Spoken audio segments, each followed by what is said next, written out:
Hey everyone, I'm trying to get to TwitchCon 2018 this year, but I need your help. How, you may be asking? Well, every little bit counts, and we're trying to offset the cost of travel and accommodations through donations on our Twitch channel.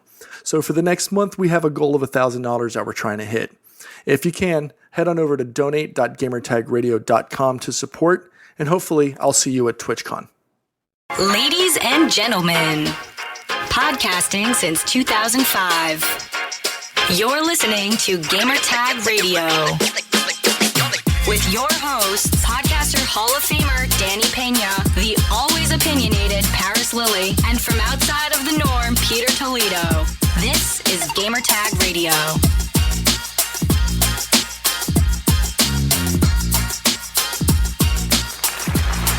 All right, welcome to Gamertag Radio episode 799. Pete, we're about to hit our 800th episode later this week, man. Thank you, everyone, for listening to GTR. And this is your host, Danny. And also we have Pete in the house here, man. What's up, Pete? What's up? Yeah, man. It's crazy. 800 episodes. Who would have thought that, you know, this little fledgling cassette tape podcast about Phantasy Star Online would have exploded, and you'd be sitting here 800 episodes in, like 13 years later. Man. Like crazy. Did you think in your wildest dreams, and I'm not trying to say that like we've made it, we're like the Tesla of podcasts, right? But did you ever think back in the early 2000s that you would be sitting here in 2018, at the tail end of 2018, about to tip over the 800 episode mark? And, you know, that's in and of itself quite an achievement. If you look at the grand scheme of things, if you look at all the other podcasts out there, the Joe Rogan Experience, 99% Invisible, and all the other shows that you can find on all your other podcast directories. Did you ever think that you would be sitting here at 800? Never in a million years, man. Actually, we're way ahead of 800 because if you count all the years of E3, a lot of those episodes didn't even have no numbers. It was just like quick interviews, quick episodes, you know. So I think we're like way over 1,000. I just don't know how many. I lost count. But now, man, I never thought in a million years that I was still gonna continue with the show. And actually, like I'm having a blast though, man. It's still exciting to record with you guys and travel and do interviews and share that content to like our audience. Mm-hmm. It's actually pretty good, man. I love it, man. And it's the crazy part, Pete. Today is International Podcast Day. Yep. Which is crazy weird too that we're about to hit 800, and this is International Podcast Day, man. So that's pretty cool. Now, I was gonna ask you, was there any podcast that you were like, wow, this is good? Before, I mean, I know you're gonna mention GTR, but was there any other shows that you want to like to recommend here on this episode for people to check out? I mean, we know this already because you and I have already spoken about this. You actually introduced me to podcasts, right? Like when I was on episode 95 back in like 2006, 2007, I didn't know what a podcast was. I didn't, it wasn't something that was on my radar. At that point, I was still listening to like talk radio, sports radio on the AM dial, right? So like Dan Le Batard, before his show was even on ESPN, he was on 790. Even before that, the precursors of that, I listened to like Neil Rogers, 560 AM down here in South Florida, who eventually went on to national acclaim before passing away in the early 2000s. And that's who I used to listen to back in like the 90s. It was like I would listen to AM radio on the way to and from work or just driving around with friends. But it wasn't until I became a part of GTR, not just as, you know, staff, but prior to when like you interviewed me, I had no idea what podcasts were, and I never took to it. And even 13 years later here at GTR with you now in Paris, I still don't listen to podcasts on the regular. The only time I'll listen to them is when I have long trips, because I can download them and I can listen to them as background noise, and, you know, I can actually absorb them. I mean, there's a few occasional shows that pop up on my radar. I do have some that are subscribed so that I can always listen to them on the go when necessary, or when I need to, or when I want to. Waypoint Radio, 99% Invisible with Robin Mars, obviously this show, things like that. Yeah. Just that list of shows is spot on me. Those things ebb and flow with what's going on, what's hot. If it hits a topic, if I see it pop up in my podcast feed, like I used to sub to the Joe Rogan Experience, but it got really repetitive in a sense. And sometimes those 3-hour podcasts just don't do it for me. I know Keon would probably love those because he's a truck driver, but I can't do long form 3-hour podcasts. I mean, there's one that Paris even linked me to. His name is Dan, but he does like these 5, 6, 7-hour historical podcasts, and I just can't do that. Those are probably perfect for being on a trip, like on an airplane, and just listening to like 8 hours of audio. I just can't do that though. I have too much ADD and short term memory to sit there through an 8-hour experience. Yeah. But yeah, personally, I just love shows that either 40 minutes long, an hour. I like that a lot because I listen to a lot of like political podcasts, and those like the ones that I listen to, some of them is either recorded from the TV, right? Like they'll record from the show and then removing all the ads and everything. Then it goes from like an hour to like 45, 44 minutes or so. I love those because those are like, to me, those are quick and straight to the point. Right. I just don't like the long podcasts. I know there's a lot of other folks that just love that type of content. To me, like when I release an episode of GTR, actually 2 episodes every week, make sure to subscribe. I think that it gets the listener like, oh man, I can't wait for the next episode. It gets them like amped up for the next content to release, So, once in a while we'll do the long episodes. Those are like the rare ones. And the reason why I leave it there is because of the conversation that we have. You know what I'm saying? It's great. I don't feel like taking it off. I just leave it to you leave it there to the podcast, man. You know what I'm saying? So that I just want to say that, man. Look, for those that are listening right now or watching this on Twitch, make sure to share this the podcast with your friends and family members, and those that love gaming. Just share this content, and hopefully this will help us out to get like a whole new audience, man. So head over to gamertagradio.com, or you can find us also Apple Podcasts, Google Podcasts, Spotify, Stitcher, TuneIn Radio, and other podcast directories. And we have a lot of things to talk about for this episode of GTR. Send us your feedback or questions. Give us a call at 786-273-7GTR. Email us at fanmail@gamertagradio.com or leave a message on speakpipe.com/gamertagradio. I was online on Twitter, and I see a tweet from Paris that is said about Red Dead Redemption requires 105 gigs to install, and you see him like a image of him like fainting and stuff, and I was cracking up. I'm like, no, it can't be real. This can't be real. Yo, I looked it up.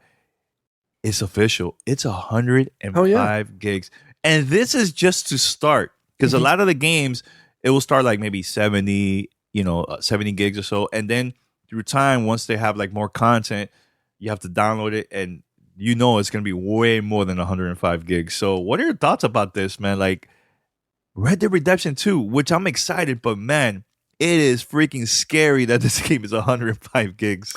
But is it really surprising? No. In 2018, I mean, we're talking open world experiences. We can't think of these as linear type video games such as Horizon Zero Dawn, where you have a finite amount of space, or God of War, or any other game. We saw how PUBG is only like 13, 16 gigs or whatever. When you start venturing into the 4K, HDR, those realms, you're talking about hundreds of gigs of assets. You know what I mean? Or, hundreds of megs of assets, some audio files. I mean, when we saw what happened with Titanfall, the original, it was like 70% of that was actually audio files because they didn't compress them. But like WAV or FLAC, if they're using that, or even MP3s for their audio files, we don't know.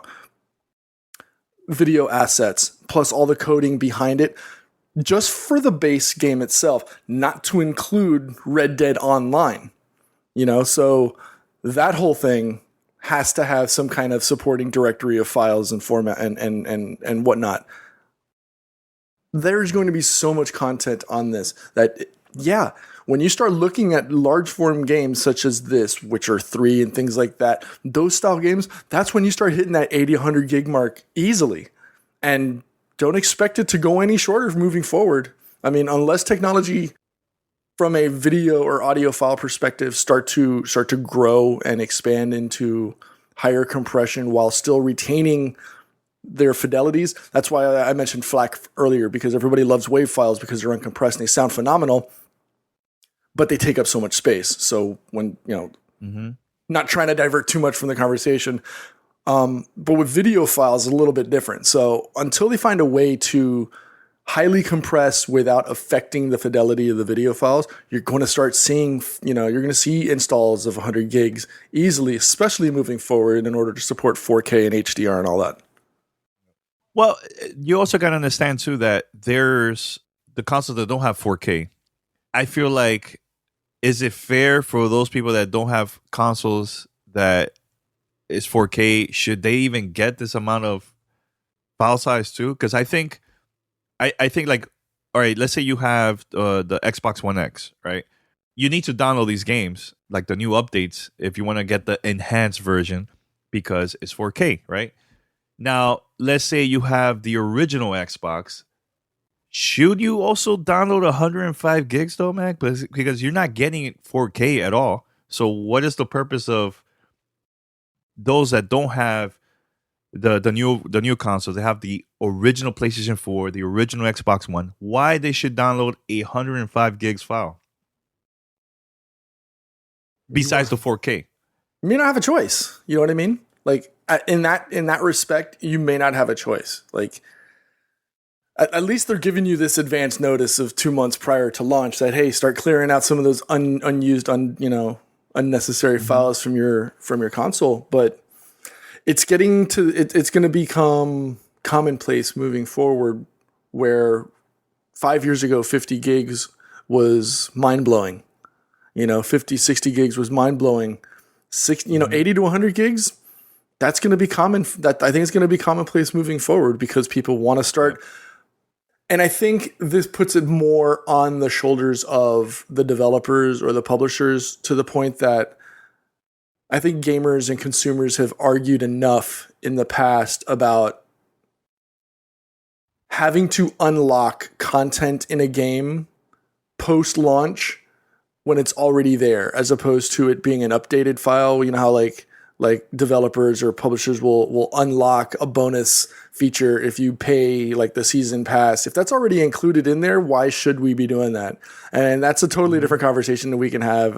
We can do this now, or we can do this at an after show. But if the content is already there, just let it go at the beginning of the launch. But going back to the thing, I mean, we've seen how the price of hard drives has dropped dramatically. You can buy 2, 3, 4 terabyte, external hard drives that you can connect to your consoles for, less than $100.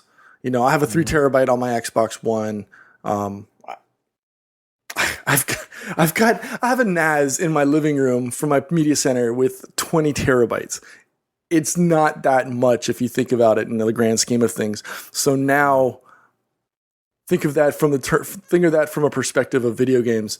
Man, yo, let me tell you this. Check the Tech Deals channel. I just say, just check the Tech Deals channel in the GTR Discord. You'll see those deals all the time. Yo, I feel so bad for those that have a data cap, monthly data caps. Yeah. This one game is probably going to be like half of your data cap. That's 10% of it. Yeah, most of them are like 1 terabyte. Most are 1 terabyte. Yeah. So yeah, that's 10%. Yeah. But there's probably people that still have like maybe a 300 gig monthly data cap type, So, but I think I'm going physical for this. Like for this game, I'm going straight up physical. I'm going to go and buy at the store, man, instead of downloading it. Why? I just feel like Okay, my hard drive is getting really full, man. You And I still have have a to 4 terabyte. but you still have to I have a install four- it to the hard drive. What's the difference? I know. No, it's okay. All right. It's okay. Besides the installation, I just don't want to wait. The other day, I downloaded the Halo Master Chief Collection, like Okay. the new version update and everything, and it took forever to download that, man. That was, I forgot how many. I can't remember the file size of that, but it was a lot. Also, Forza was a lot. Forza Horizon 4, Assassin's Creed Odyssey was a lot. Just imagine Cyberpunk, Pete, when it comes out in the future. I doubt that game is going to be less than 100 gigs. I think it's going to be way more than that, man. I would not be It might be surprised. even more.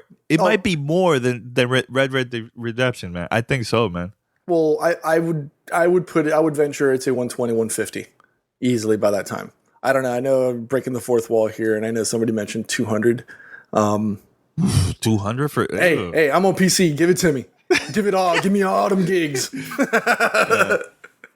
Yeah, man. I don't know, man. It's just crazy, man. These files are getting scary, man. Dude, do you remember a time where every time they had a new game for the Xbox Live Arcade, it used to be like, it had to be like at least 500 megabytes or less? Do you remember that, Pete?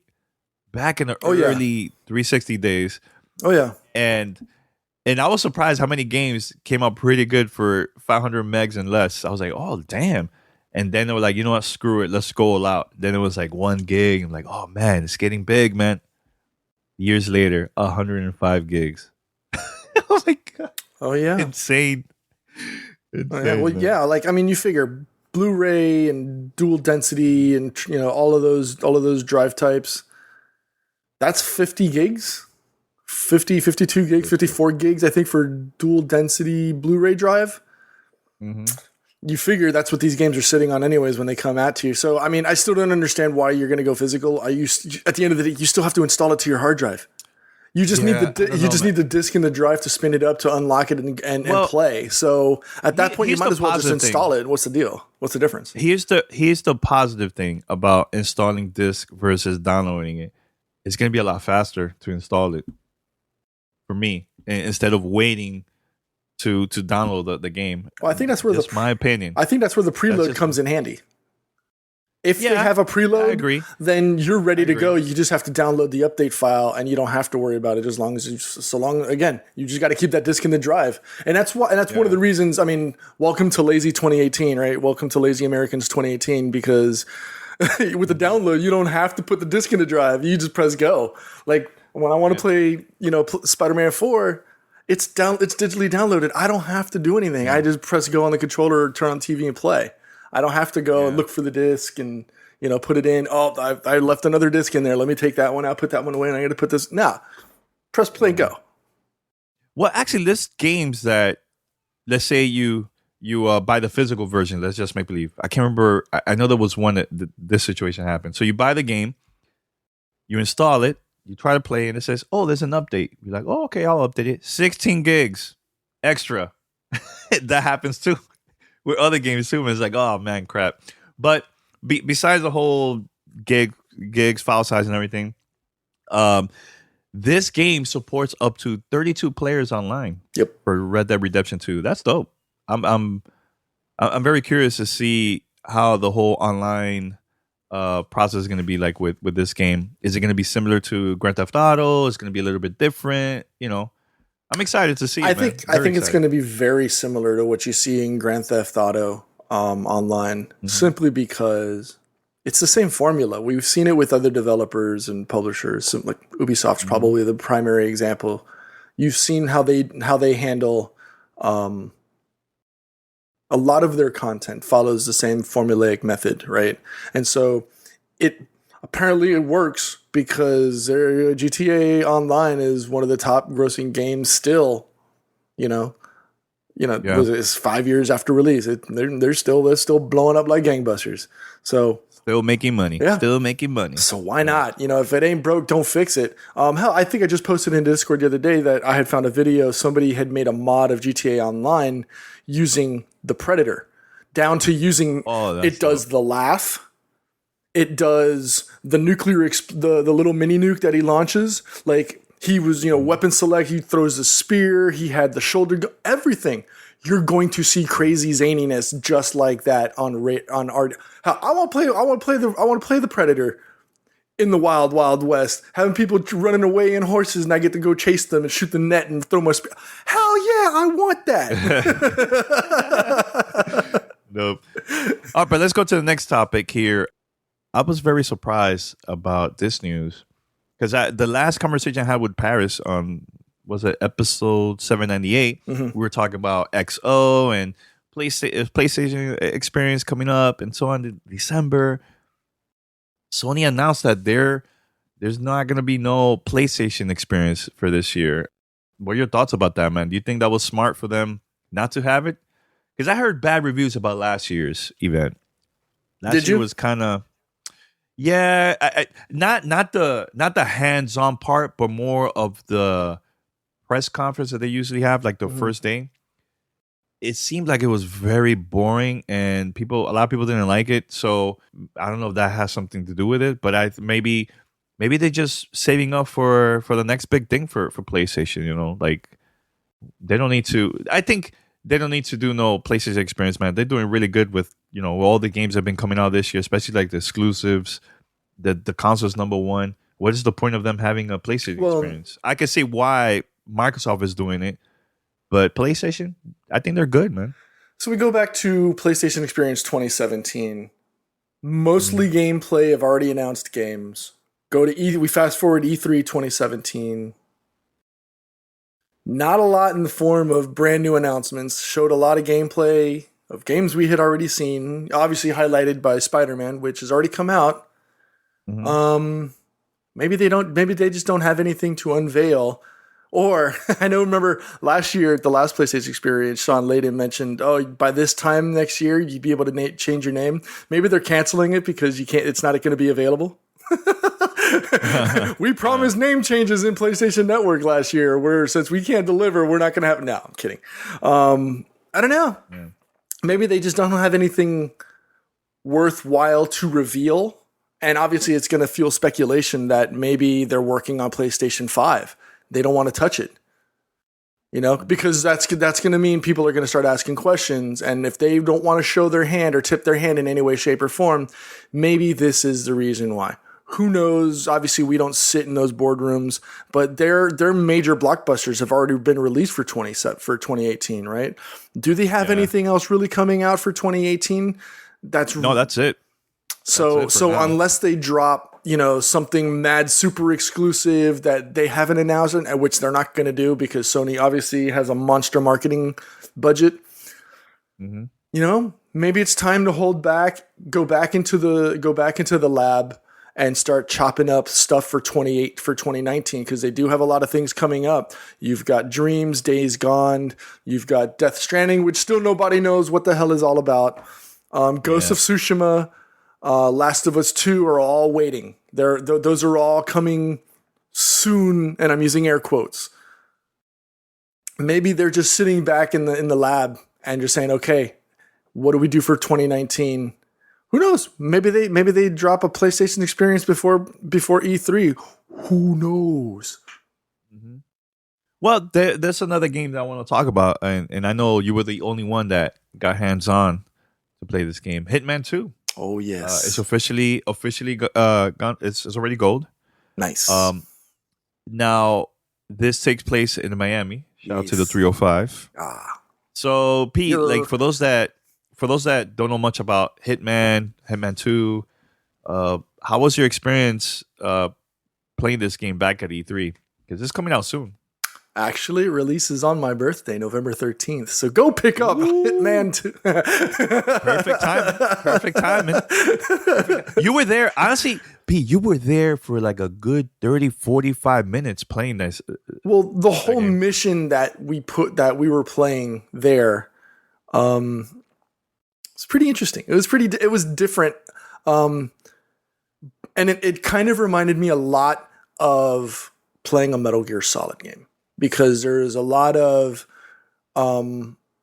options and opportunity when you're playing a game like that. Simply in the fact that there were many ways to get to the objective that I needed to do, which was either I had to find a key pass to be able to get through the doors, had to go through the VIP area, had to, poison or drug the guy that I was chasing. But you could do that in several ways. You can go in guns blazing, which doesn't help because you're supposed to be Hitman, you're supposed to be silent, you're supposed to be deadly. And so like you would go in, knock out, a cook, throw him in a freezer or a fridge, change clothes, and then next thing you know, you're walking out with your typical bald head and the barcode in the back of your head, but you're walking around as a server, or you're walking around as a cook. And then you get to the area, you go to, like, in the gameplay session that I did, had to go get the clothes, get the pass from the security guard, get to the kitchen, and then like poison a bad guy, get his pass, go back to, because it was in a car, it was in a race in Miami, and then you had to go down into the pit to booby trap a vehicle of the actual target that I was originally set up to kill. So there was a lot of different paths and ways that you had to go, to get to these things. And, the whole hiding stealth mechanic really, really reminded me of a game like, whether it be Splinter Cell or Metal Gear Solid, because you're always, you're aware of your surroundings, and then you have to do little stealth moves to get to your objective. I really enjoyed it. So yeah, that's dope. And that's dope. So maybe that's because I hadn't played a game like that in a while. Maybe because it harkened back to that Splinter Cell stealth type gameplay, or those Metal Gear Solid games where you're always hiding, and the whole stealth mechanic I think is missing from a lot of games. The required stealth mechanic, I think I'll quantify that statement. Because a lot of games just give you the option to go in and guns blazing, and if that works for you, fantastic. But it's not a requirement for you to be completely stealthy the entire time. Mm-hmm. Yeah, that's why they got to bring back Splinter Cell, man. Yes. That's the first game that started that. If right? you work at Ubisoft and you're listening to this podcast or you're watching the Twitch show, please release. Wink, wink. Wink, wink. Wink. Nod, nod.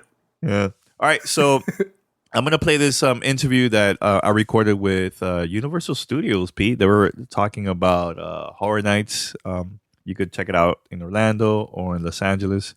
And the reason why, first of all, they contacted us. They invited us to go to the park, but I couldn't go. Pete couldn't go, so I was like, let's do it over the phone, man. Let's record this. And it was cool, the conversation, because we talked about the haunted houses, the Stranger Things, and I think the Stranger Things when they have arcades from like the 80s. We talked about that, and also previous haunted houses where they had Resident Evil and other video game themed haunted houses. So listen to this interview right here, and once we come back, we have more topics and also fan mail here on GamerTagRadio.com. We'll be right back. You're listening to Gamertag Radio.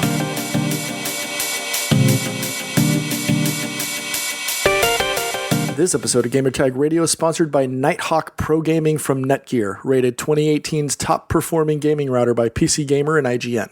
There's no question that online gaming demands a stable and low latency connection. Running multiple connected devices will cause network congestion that most gateways simply can't handle. Switching your existing gateway or router to a Netgear XR500 gaming router will improve your online connectivity. It's the easiest way to improve your online gaming experience, and it has the biggest impact. You shouldn't have to compete with other online devices for bandwidth. Save the competition for the game. The XR500 router creates an express lane just for your gaming to give you incredible speed and no lag. With this high-performance gaming router, you have complete control over your gaming experience. The XR500 is purpose-built to lower your ping, stabilize your connection, and help you game at incredible speeds. Keep your game alive with features like geofiltering, traffic prioritization, and device management. The Nighthawk Pro Gaming Router transforms your gaming experience and gives you the power to win. Visit netgear.com/NPG and learn how you can join the No Lag crew. This is Gamertag Radio.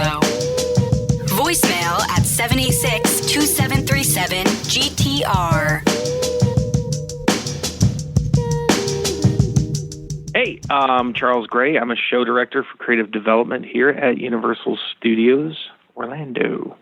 All right, man. First of all, how long you been part of Universal Studios and working on this in the past, previous Horror Nights? I've been a show director for since HHN 23, but I've worked Ooh, that's a while. 25 years. Oh, awesome. Well, I know in the past you guys had like some video games, because our podcast is a video game podcast, but I know you guys had previous haunted houses that was like, I think Resident Evil. I know you had a Walking Dead and so on. And this year, I know there's a couple new ones here, but one that got my attention the most is Stranger Things. There's a couple people already that went to Horror Nights, and I believe there's like a section where you guys have like 80s arcades and everything, right? How was the process of getting like the right stuff that's related to Stranger Things, especially our arcades? Yeah, working with Netflix, they're very particular, which we are too, about the detail, and so we most definitely went through a fine-tooth comb trying to find, making sure that everything was date accurate in the house, and then including when you go into the cabin, you'll see a lot of the VHS tapes are from the early '80s, and I think we even made up some fake books, novels that are in there. So. Yeah, we're all fans of those, those early '80s games too. Awesome. I mean, what was there any challenges also working on other haunted houses and also this one too? Yeah, there's always different challenges for each house, most definitely. But each one's its own house and presents its own challenges. We like for example in Poltergeist. We weren't sure exactly how we were going to bring this to life. We went through in the first half of the house. We really did check all the boxes of the things that from the film, but then where do we go from there? And so we accepted the challenge of going into the light, going to the other side through the closet, and really telling the story of what's happening on the other side. But each house is very different in that way. Stranger Things, again, the amount of detail, how are we going to get the Demogorgon to look, how are we going to make him attack, how do we do that while also letting this character, one, be able to see, comfortable, safe, and so all those elements always played into that also. Can you explain a little bit about Horror Nights and also what are the new things that we're going to get to see this year? Absolutely. This year is bigger than it's the biggest event we've put on so far. We have 10 haunted houses. 5 of them are original stories that we've created, and 5 are intellectual properties such as Stranger Things, Poltergeist, some Blumhouse films like Happy Death Day, Halloween 4, and then, of course, Trick or Treat, which is a huge fan favorite for us.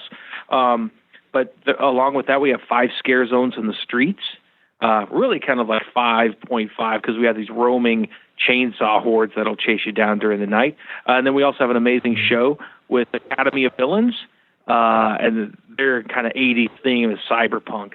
So it's a huge event. We turn the daytime park over in less than an hour and turn it into one of the most intense and scary and fun events in the world. Now, I know previous years, I know there was one year that you guys combined both Islands of Adventures and Universal Studios into one Horror Nights. I like the experience. Maybe for others, maybe it was just too big, right? Was there a reason to change? Why not go back to that, or just keep it at Universal Studios every year? Well, I could speak for myself. That was a lot of walking, but it was turning the whole You're right. turning the whole park, just keeping it contained in one park, which it's barely contained because there's so much to see and do here. But I think the park itself has a really nice, almost like a flow to it. So whether you start on the other side of the park with our tents or start by the sound stages, you can really get a nice flow to the evening. Especially if you come multiple nights, you can kind of get the feel of where you want to start and then where you want to end up. For example, the streets in New York, which is Vamp 85, is really this really fun, immersive Vampire Attack in the 80s. There's all the music from 1984 playing. There's a New Year's Eve ball drop there, but a lot of people love to hang in that zone. Along with Killer Clowns from Outer Space, it's a smaller zone, but people are just hanging in there, having a good time, communing with the killer clowns. Yeah, a quick question about this, man. Like, because you guys always have new haunted houses, new themes. How you guys come up with the idea? Like, okay, this is the right haunted house for this year. How that works? Is it companies approaching you guys, or is more Universal Studios coming with the idea and approaching the company? How that works? Yeah, when it comes to intellectual properties, it's kind of both. Sometimes we, as fans, because our creative team, we call ourselves geeks. We're like, we freak out about these things too. Like Stranger Things, we're all like, oh my gosh, we got Stranger Things. But yeah, sometimes we're approached, sometimes we approach them. But when it comes to original content, we kind of see how everything's playing out. And since we have 10 houses, if there's something that scares you, like werewolves or vampires, zombies, for me it's creepy kids, whatever it might be, there's something for everybody in the event. So we really try to make sure that we have a lot of diversity in scares and characters. Yeah. What is the best part about working your job? The best part, your favorite part about working the Horror Nights every year? That I get to create the things that I would want to see as a fan. You talked about video games. I mean, if you're like a huge gamer and you could get to create games, it's that kind of thing. If you're a musician and you love music, it's that, it's just being involved in those things. I love horror movies. I love to be entertained. I like the idea of walking into your favorite scenes out of a film, and that's what we get to recreate here. I helped create the Poltergeist house, but I was geeking out, walking through something. I already knew what it was going to be, but just to be there physically is so much fun. Yeah, and I think the best part, too, is seeing the people scream and freak out, right, at the haunted houses. Yeah. I think that's pretty cool, too, man. Yeah, there's some people who they come multiple nights, and, after you've seen all the content, they just chill out in the streets and watch other people get scared. That is totally entertaining. Yeah. Well, no. So tell us the dates, when it's going to start and when it's going to end for Horror Nights. People would like to check it out at Universal Studios. Absolutely. We started on September 14th, and we go all the way to November 3rd. So it's more nights we've ever had before. It's a lot of fun. And I got to tell you, I always push people coming multiple nights.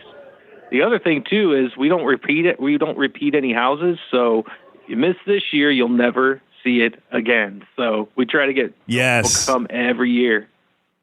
Yeah, that's what happened to me, man. I missed out Resident Evil.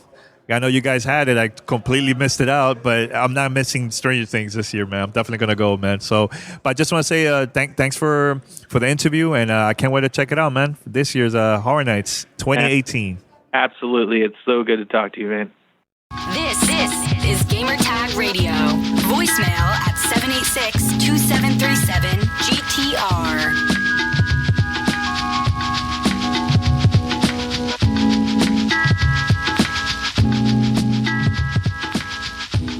Playground Games. They're hiring 177 developers for and I quote, new AAA open world RPG. If you listen to my Forza Horizon 4, I talked about that. Like, Forza Horizon 4 to me is one of the greatest racing games I ever played, man. I thought 3 was like the top. This surpassed it. And during the review, I mentioned that they are getting better and better when it comes to like open world designs and activities and missions and all that in the Forza Horizon series. But imagine if they could pull something off like this, but now RPG style, which is Fable, I think. And we've been talking about this now for a while. That's the rumor that they're working on a new Fable game. And I think it's good, man, because I think that Lionhead was still stuck in the whole same design, same concept, but having a new developer that they have probably tons of different ideas.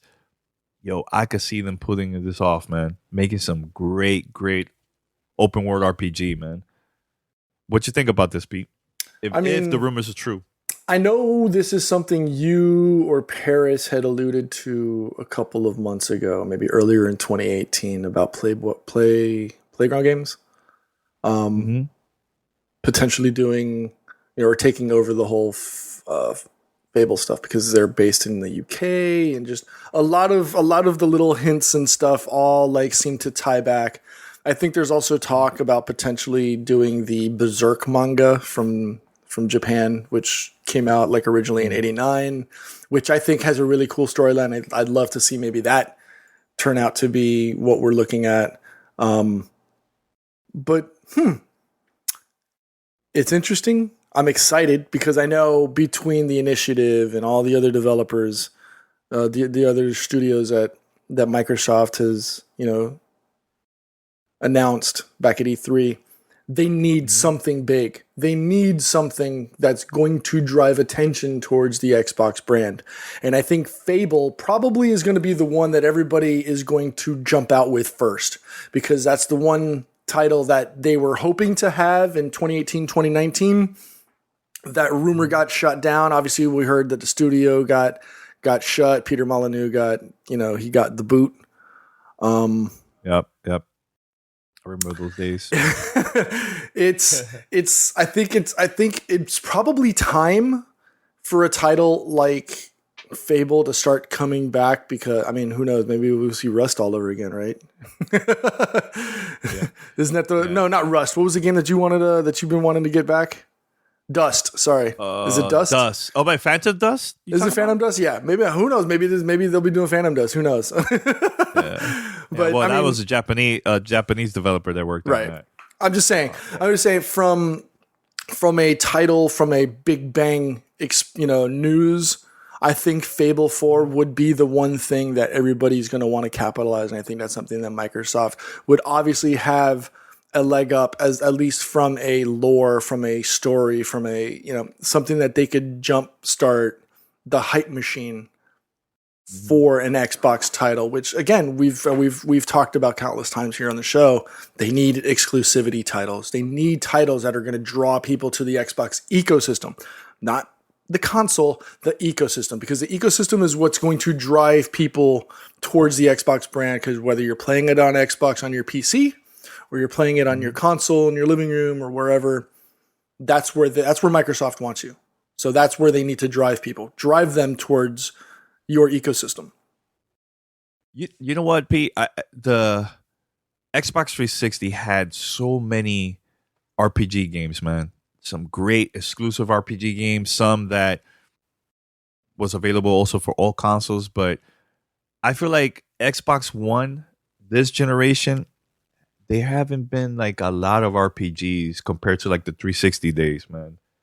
And I think, especially first party, because if you think about it, if you go back to the 360 days, they had Blue Dragon, they had Lost Odyssey, they had a couple good RPG games, man. Some from Japan, some from like Europe and other places, and they need to step it up, man, Microsoft. And I think Fable is the game that they could bring that back to like the Xbox brand.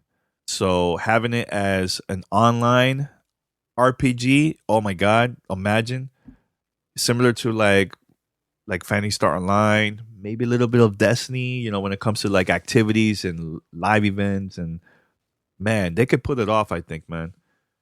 Definitely. And I think they will bring back, I think a lot of the Xbox fans will go back to the console just because of that, man. Because PlayStation has been great, man, when it comes to like RPGs, man. Every generation, Xbox, it took a while for them to do that, man. And I think they did a pretty good job during the 360 days, but now it's kind of lacking, man, with this generation, man. So, and I know you're not an RPG guy, but you got into an RPG game like The Witcher, right? Little bit different than the previous RPG games that you played. RPG games. All right. So I think we need to quantify this. A game like The Witcher can draw me in.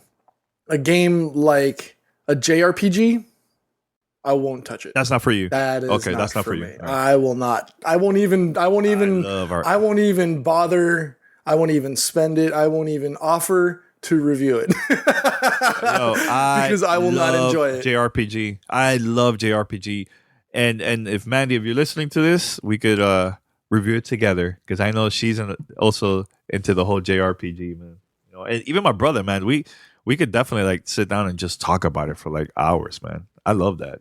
You know, so but yeah, if you're listening to this, let us know your thoughts about this rumor our open world RPG game. Let us know your thoughts and send us feedback and comments and voicemails and all that. We'll play it on the show here. All right, so we should now have fan mail, Pete. Right? We should definitely do that. All right, it's time for fan mail. Fan mail at gamertagradio.com.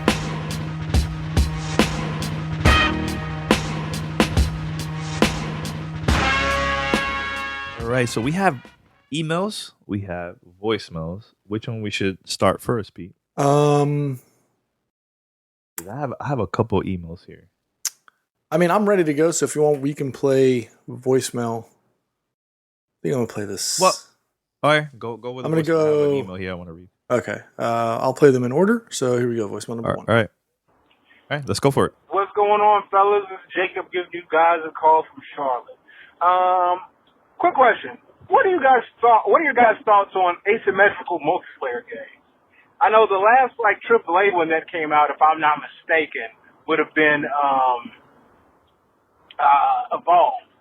But I'm kind of hooked on them. You know, like the horror type kind. I've been playing Dead by Daylight, the free game we were given last month on PlayStation.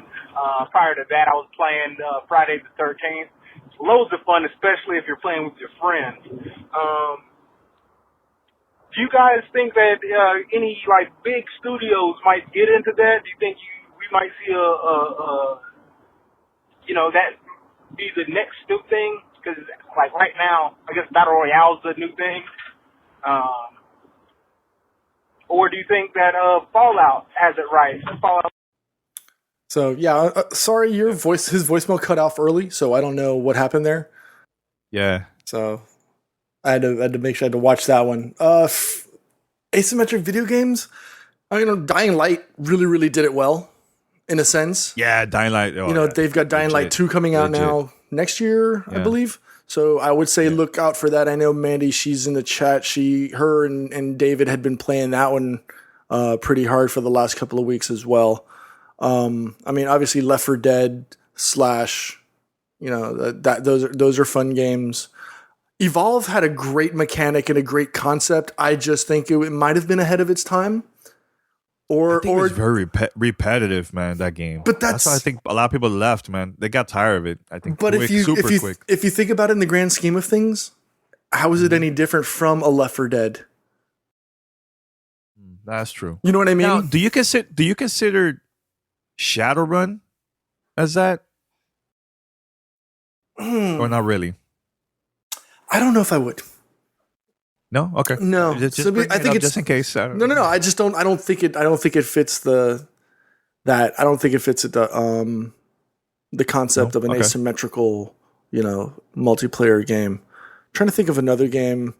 I guess you could call Counter-Strike an asymmetrical. Yeah, I could, because the map never really changes. You're always on the same map. Yeah, I agree. Totally agree with that. I don't know. But hey, again, there's nothing wrong with them. I mean, we saw the success of Dying Light. We saw how everybody exploded in excitement with Techland and Dying Light 2. So, yeah, I'm looking forward to it. They should bring back Left 4 Dead, man, for sure. Should definitely bring that. That game was awesome, man. Can they do anything else with that, though? I mean, don't you think that genre might be just a little played out now? No, but you know what's played out when everybody does Battle Royale? It's too much. Everybody when they do it well. Freaking Battle Royale. When they do it well, does it make a difference? I don't know. I just feel like it's good to do new things, man. Look, in order for the industry to grow, when it comes to creating games, creating content from content creators, we need to do different things, man. If everybody's doing the same exact thing just because it's the new hotness right now, we're never gonna grow, man. It's the same freaking thing over and over and over again. So by the time that Left 4 Dead came out, there was nothing like that, man, at that time. That's why it was so big, man. That's why so many people bought that game, man. So yeah, they could release something similar to that, but change it up. Make it 2018, 2019 version now. You know, like something different, but the same type of vibe. Right. So do you have any emails you would like to read, or? Yeah, see, you start talking about them battle royale games, boy, and them BR ninjas come in and made you cough. They got you. You got to be careful. I know, man. They're like, what you been saying about us? What? You quick shank. Dear Gamertag Radio, I'm a longtime listener, and this is my first time reaching out. You guys do a very good job, a very great job on your podcast. I look forward to listening to each episode on my long commute to work and sharing the love for games with my friends and coworkers. A year ago, I sustained an injury in the gym. It has been a reoccurring pain down my lower back, hip, and leg. To help cope with the pain and combat depression, video games have really helped me the past year. I have not been able to play with my 2 little boys or live an active life post-injury, and the memories and experiences we have made from playing old school games like Mario 64 to Nintendo Switch Mario Odyssey, it has been a lot of fun. I want to thank you guys so much for giving us gamers a chance to experience new game titles. With such a tight budget on finances, it's been hard to save money towards new games. Today was my big day at finally overcoming this injury by having surgery and hitting the recovery road hard. I listened to your podcast and on my way home from the hospital. I listened to your podcast on my way home from the hospital. It was episode 795. Once the code was announced for Assassin's Creed Origins, I quickly pulled up my Xbox app. After inputting the code into my phone, I was in absolute shock. My eyes teared up and told my wife that these guys really care about the gaming community. Thank you, GTR, for all you guys do and bringing life into a tough time in my life. Sincerely, Adam. All right, shout out to Adam, man. Thanks for listening to the podcast, man. And congratulations on getting that free game, man. And Adam, stay tuned. Check your email. If you haven't already seen it by the time you're listening, I'm going to send you a code for Game Pass, so you'll have it for a year. Woo! Wow, so, that is awesome, Pete. Glad that we here Gamertag Radio can help. I've been planning on doing this, and I had completely forgotten, and so I'm glad that you actually brought up this email. So thank you, Adam, for supporting the show and for sending in your email. Really do appreciate it, man. And good luck on your recovery. Good luck on your recovery. Absolutely. Yeah, I was gonna say that too, man. So and I have more giveaways. Just stay tuned. Stay tuned. I can't say what it is, but stay tuned. Yeah. So we have other voicemails. Absolutely. Here we go. Hey, what's up, Gamertag Radio? How are you brothers doing? I hope all is well for all 3 of you guys. This is Keon calling from Baltimore. I just wanted to get you guys' opinion on something. I just found out that, I'm sure everybody knows by now, that Sony is making a PlayStation Classic, which is going to include 20 original PlayStation games, one of those being Final Fantasy VII and various others. But my question to you guys is this. It looks like Nintendo has actually got the ball rolling with this thing. So I wanted to know if you guys could bring back a system and have it replicated, as these minis are or the classic is going to be. What system would that be? For me, I would love to see a TurboGrafx 16 replica, because the TurboGrafx had some amazing games and even a possible Neo Geo as well. But that's it for me. I just wanted to get you guys' opinion on that. And will any of you guys be picking this up? As always, guys, you guys are amazing. And with that being said, you guys take care and have a good day. Bye-bye. What would you say, Danny? I'm curious to see what you would say. Yo, come on. Really? Sega Dreamcast. I've been saying it for years, man. I'm done. I know that we might see a Nintendo 64, which I'm not gonna get it. Maybe some GameCube. Not gonna get it.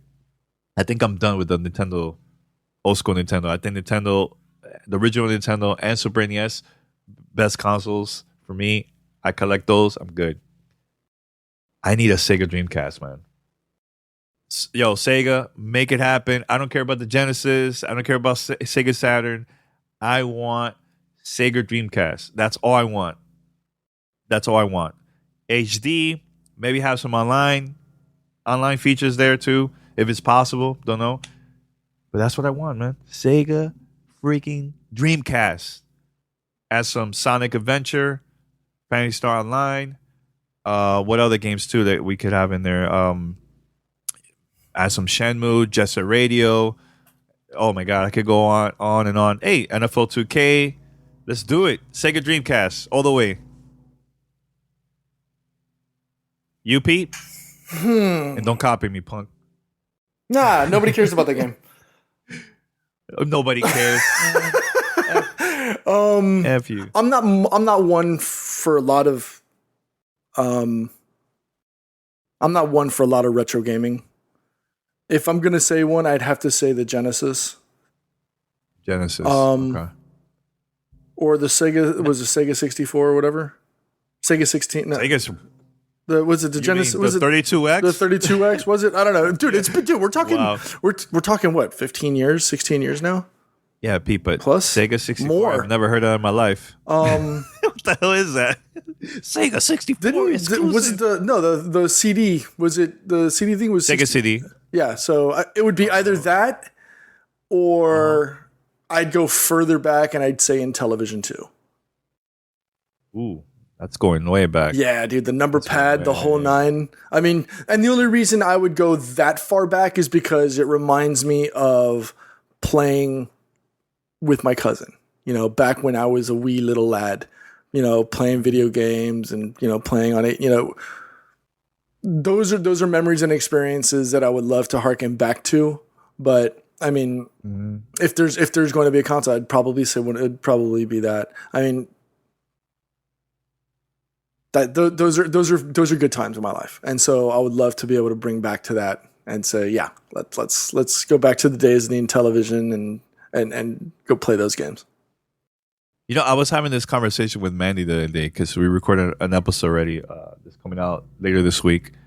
But we were talking about Nintendo 64, right? And we were like, wait a minute, how can we get used to the whole playing first-person shooters with just one analog? Like now I'm so used to playing both, right? Having two, actually. Because let's say N64 comes out, they probably will have, you know, Perfect Dark, GoldenEye, and so on. So, yeah, it's going to be very weird playing N64 with just one analog, you know? But I would love to see maybe WCW versus NWO. What's another game, too, that I would love for them to add in there? Oh, WWF No Mercy. I love those two wrestling games. Those are the best wrestling games ever made, in my opinion. Still to this day, because the wrestling games nowadays is kind of weak, you know. So the only thing, it just looks better. That's it. But yeah, that's what I think about old school consoles, man. So yeah, that's cool, man. Anything else, Pete? We have we actually have one more. Here we go. All right, let's do this. Hey guys, this is Adam Kerbel from Casper, Wyoming. Just giving another shout out. I appreciate everything you do. You help my days at work go a lot faster, and I'm glad to be able to listen to your opinions and be able to help make decisions sometimes on what I want to do. 2 questions I got for you. I'm going to keep them simple. What is your favorite anime? Mine, of course, is Princess Mononoke. And, of course, currently I've been watching Sword Art Online. Second question I have for you is, have you ever used cheat codes in games, especially in the past when they were available? That's all I got. Anyways, keep it going. You guys are doing great. Yeah, everybody's used cheat codes. Come on. Well, you want to answer, because you can answer the first one. I can't really answer. So that. Let me see here. I mean, I'm old, so I'm gonna go towards the stuff that I've watched when I was a kid and stuff. Obviously, Akira, Fist of the North Star, Ninja Scroll, Ghost in the Shell, Vampire Hunter D. Those are animes from my era. There was one that came out about 2 years ago called Your Name that I watched with my wife and my daughter here, and it was actually really, really well done. We could go down the whole line of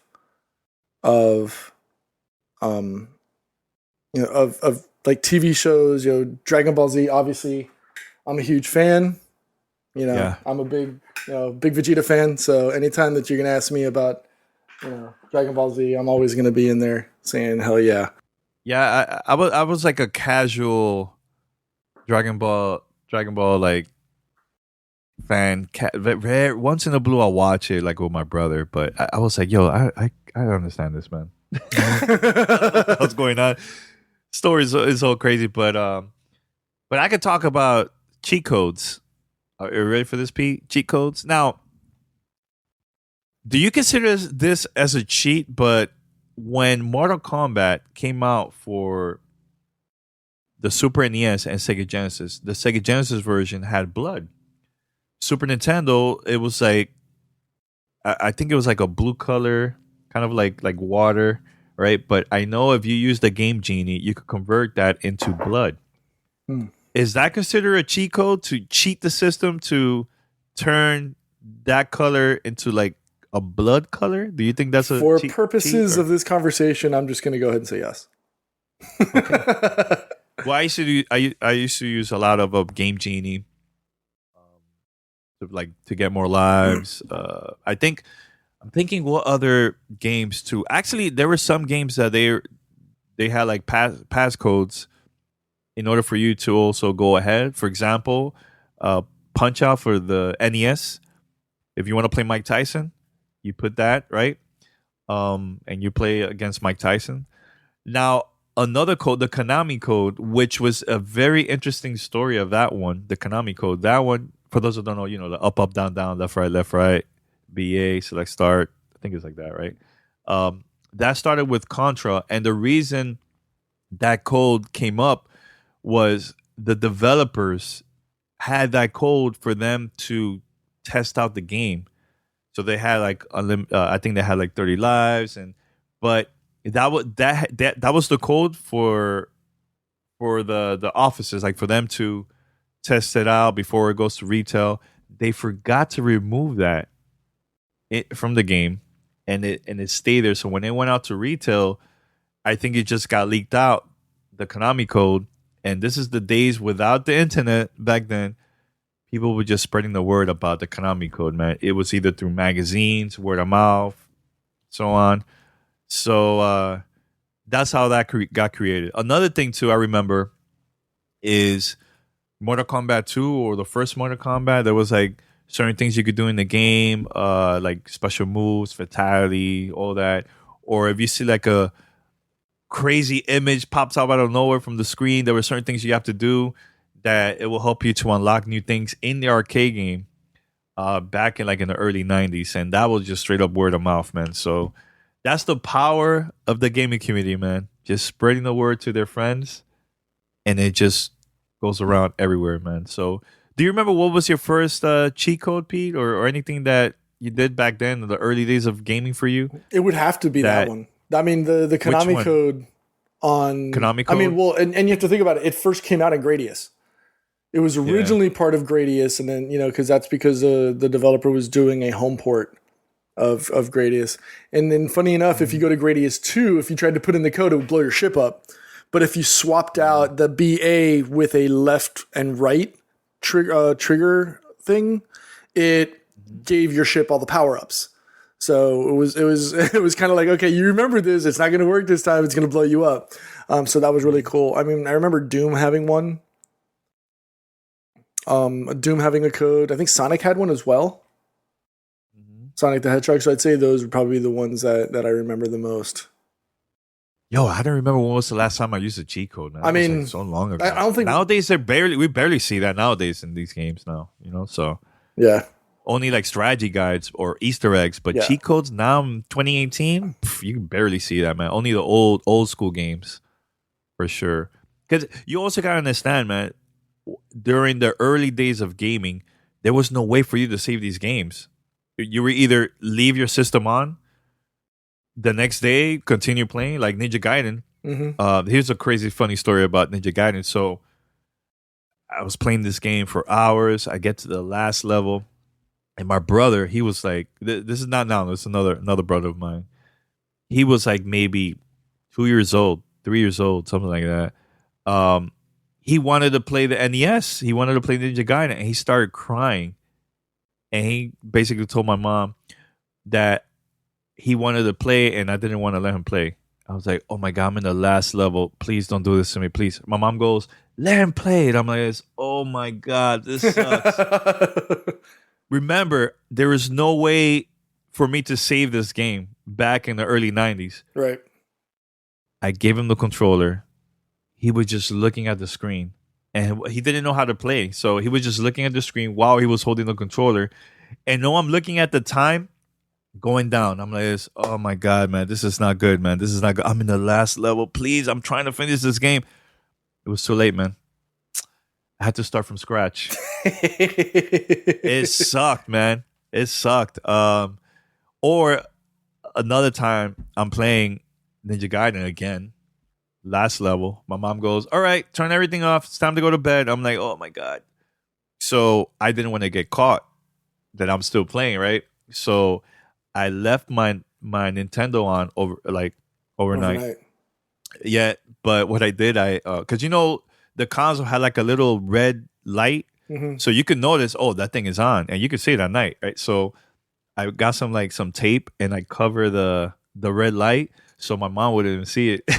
So the next day, I got up, started playing the game. I continued to the same level, and boom, I finished it, man. That's funny. Yeah, but it was tough back in the days with no games to save. And the only games I think at that time that you could save it was like my first experience saving games was the original Zelda for the NES. Now, once that cartridge got like old, there was a battery inside the cartridge, so you couldn't save anymore. The battery was already dead, and the only way you could save it is you leave the cartridge inside the Nintendo system and don't take it out, and you can still save it. Because remember, you put it inside the Nintendo system, and it's giving power to the battery. That's because it's still there connected to the system. Right. But once you put that out, forget it. Everything is gone. So that's how I managed to finish Zelda back in the days. Also. Wow. I know it's not about cheat codes or anything, but just wanted to talk about cheating that the system. Quick, cheating the system. Cheating the system. Yeah. Actually, man, yeah. And I think, you know what was my first cheat code? I just remember right now while talking to you. So, Atari 2600, there was a baseball game, super cheap looking baseball game. By mistake, when you hold the controller, like the joystick, you point it up when you're batting, you could hit home runs, not unlimited home runs. That was my first cheat ever in games for me. Baseball, Atari 2600, early 80s. Interesting. There you go, guys. There you go. Yeah, but shout out to everybody calling us, sending us questions and feedback, and shout out to everybody that's been donating. Pete, right? We've been getting donations for your TwitchCon trip. Yep. Shout out to Tanya. Just dropped a $25 dono. Can't wait to see you at TwitchCon. Yep. So dope. Trying to raise money to offset the cost of going to TwitchCon, because a trip like that is not free. And it's very expensive. Anything you got, anything our listeners can do, just head on over to donate.gamertagradio.com or click on the donate panel on the Twitch channel if you watch the channel. And again, it's appreciated. All of that goes towards hotel and airfare. Everything else that happens while I'm there comes out of my own personal pocket. So thank you very much. If you can. If not, even if it's just subbing to the channel. And speaking of subs, if you've got Amazon Prime, you can use your Amazon Prime subscription towards one channel, one streamer every 30 days. And again, any of that always helps. Yep. And go to donate.gamertagradio.com. That's donate.gamertagradio.com if you would like to support GTR. And we also have a store. So if you want to rock t-shirts, Gamertag Radio t-shirts around your local area, go to store.gamertagradio.com. That's store.gamertagradio.com. We're going to wrap it up here. This was episode 799. We're about to hit 800 later this week, and we're going to have Chris Hopper from Ride Games and also a good friend, Mandy, a.k.a. Lady Luck. She's going to be joining us, and we talked a lot about Nintendo Switch. Just be prepared. It's like a 30-minute conversation about Nintendo Switch. Yeah, that's it. Thank you, everybody, for listening, and until next time, we're out. Take care, yo. Peace. It's time for a GTR giveaway. All right, so right now we have a brand new code here. Hasn't been used. This is Middle-earth Shadow of War for the Xbox One. Totally free. And here is the code. MDCCPMHC69PHY9YTYZ. Enjoy the free game, y'all. Thank you for listening to Gamertag Radio, episode 799. Once again, thank you so much.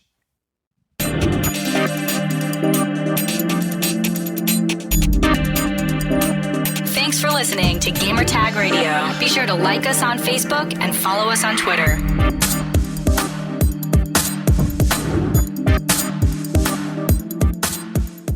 Thank you for listening to Gamertag Radio. If you'd like to donate and help us out for future events and more coverage and also better audio equipment, head over to donate.gamertagradio.com. That's donate.gamertagradio.com. Thank you.